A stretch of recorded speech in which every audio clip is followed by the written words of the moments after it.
प्रधानमंत्री नरेंद्र मोदी ने कोरोना महामारी को लेकर बुलाई गई बैठक में पेट्रोल और डीजल का मुद्दा भी उठाया। पीएम ने समझाने की कोशिश की कि पेट्रोल और डीजल में कितना हिस्सा केंद्र सरकार को मिलता है और कितना वैट राज्य सरकारें ले रही हैं।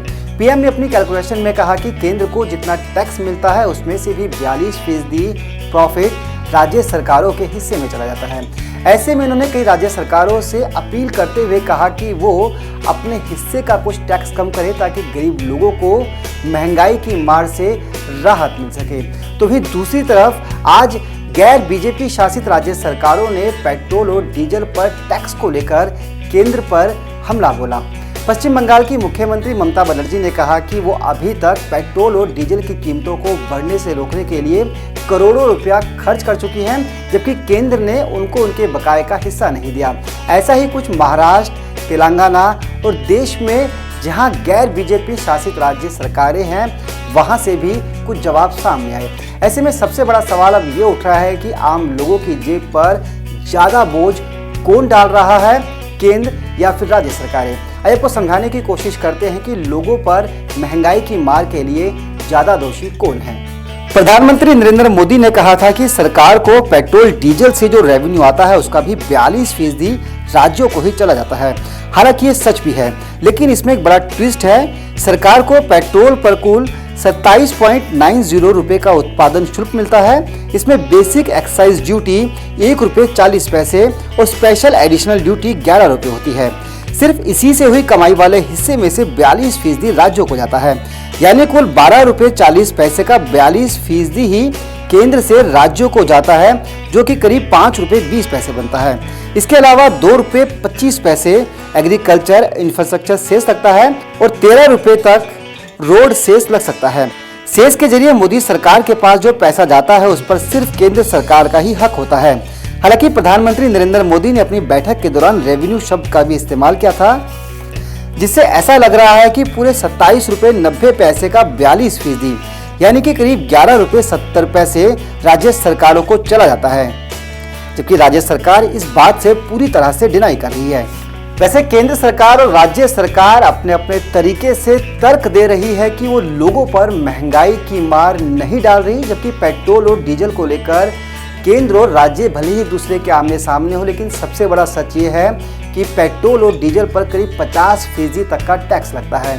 ऐसे में हम आपको सिलसिलेवार तरीके से समझाते हैं कि देश के किस राज्य में कितना टैक्स पेट्रोल और डीजल पर लगाया जा रहा है, जिससे आम लोगों पर महंगाई की मार पड़ रही है। उदाहरण के तौर पर हम मान लेते हैं कि अगर आप ₹100 का पेट्रोल अपनी गाड़ी में भरा रहे हैं तो उस पर कुल कितना टैक्स लग रहा है। उत्तर प्रदेश में ₹45.20 आप टैक्स के तौर पर देते हैं, जबकि यही टैक्स बिहार में ₹50 तक पहुंच जाता है। महाराष्ट्र भी महंगाई की इस मार में पीछे नहीं है। महाराष्ट्र में ₹52.50 तक टैक्स लिया जाता है। तो वहीं देश के जिस राज्य में सबसे ज़्यादा पेट्रोल और डीजल के दाम है, यानी कि राजस्थान, वहाँ पर भी ₹50.80 टैक्स के तौर पर लिए जा रहे हैं। अगर आप पंजाब में ₹100 का पेट्रोल भराते हैं तो उस पर आप ₹44.60 टैक्स का दे रहे हैं। यही हाल वेस्ट बंगाल का भी है। वेस्ट बंगाल में आप ₹48.70 टैक्स के तौर पर चुका रहे हैं। दिल्ली के अंदर ₹45.30, ₹100 का पेट्रोल भरवाने पर आपको टैक्स के तौर पर देना पड़ रहा है। गुजरात में ₹44.50 और असम में ₹45.40 टैक्स के तौर पर जाता है। तो वहीं गोवा में ₹45.80 आम लोगों की जेब पर टैक्स के तौर पर पड़ता है। मध्य प्रदेश में ₹50.60, तो हरियाणा में ₹45.10, लक्षद्वीप में ₹34.60 और अंडमान निकोबार में ₹35.30 टैक्स के तौर पर देना पड़ रहा है। ऐसा ही कुछ हाल देश के दूसरे राज्यों का भी है। आप मान लीजिए अगर आप ₹100 का पेट्रोल भरवाते हैं तो आप लगभग ₹45 से ₹50 सिर्फ टैक्स के तौर पर ही दे रहे हैं। इसमें कोई शक नहीं है कि केंद्र और राज्य सरकारों के पास कमाई का सबसे बड़ा स्रोत पेट्रोल और डीजल पर लगने वाला टैक्स ही है।